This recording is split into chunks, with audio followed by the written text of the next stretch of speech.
Susan Page is the Washington, D.C. bureau chief for USA Today. She joins me now from Washington.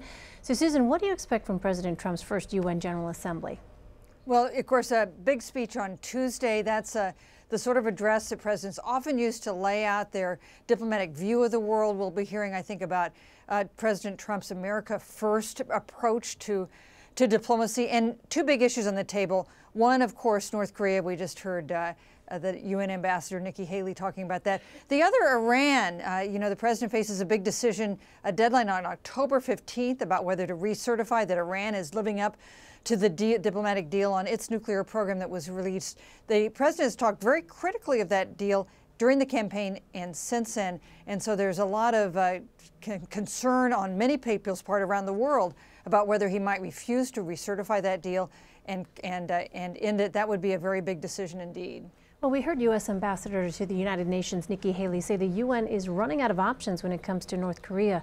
Is there an appetite in Washington for military action, you think?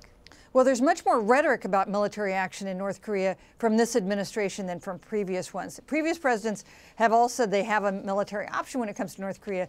But the reality is any military option in North Korea is likely to involve catastrophic casualties with not just in North Korea, but with our ally South Korea and with the U.S. troops that are lined along that DMZ.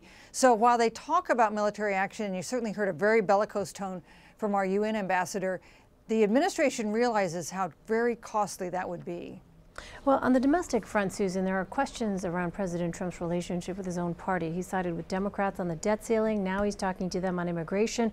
What are your thoughts on the president giving Democrats essentially a voice in the White House? You know, we knew when the president was elected with that unusual coalition, a new Republican coalition, it was possible he was going to make deals with Democrats. He hasn't been a Republican that long. He's gone back and forth between the two parties. His agenda is not a classically Republican agenda when it comes to fiscal responsibility, for instance. So we knew it was possible that he would make deals with Democrats, but this is the first time we've actually seen him move forward and do so, and that has alarmed some Democrats, and it's alarmed a lot of Republicans. Well, yeah, how much concern, you think, Susan, is there among Republicans that the president is not on the same page with leaders of his own party?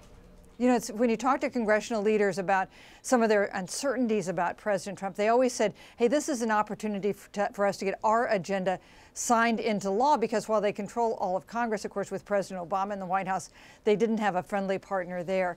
But I think there's more concern now among congressional Republicans about whether they can count on President Trump to pursue the things that they want to pursue. And there's hard feelings on both sides, because President Trump would tell you they wanted to do health care first. They promised to repeal and replace the Affordable Care Act. They'd been making that promise for 7 years. When the moment came, they couldn't get it over the finish line. There are a lot of hurt feelings and anger on the part of the White House about whether congressional Republicans can deliver on the things that President Trump wants to do. All right, with that as our backdrop, the president, meanwhile, is being criticized for retweeting an animated GIF of himself hitting Hillary Clinton with a golf ball. I mean, what do you think that's about, Susan? Well, I think it shows that he's not quite ready to let the election that he won away, not ready to put it in the rearview mirror to retweet that. And I think it also indicates that the new White House Chief of Staff has not yet gotten control of President Trump's Twitter habits. All right, Susan Page in Washington. Susan, always great to see you. Thank you. Thank you, Elaine.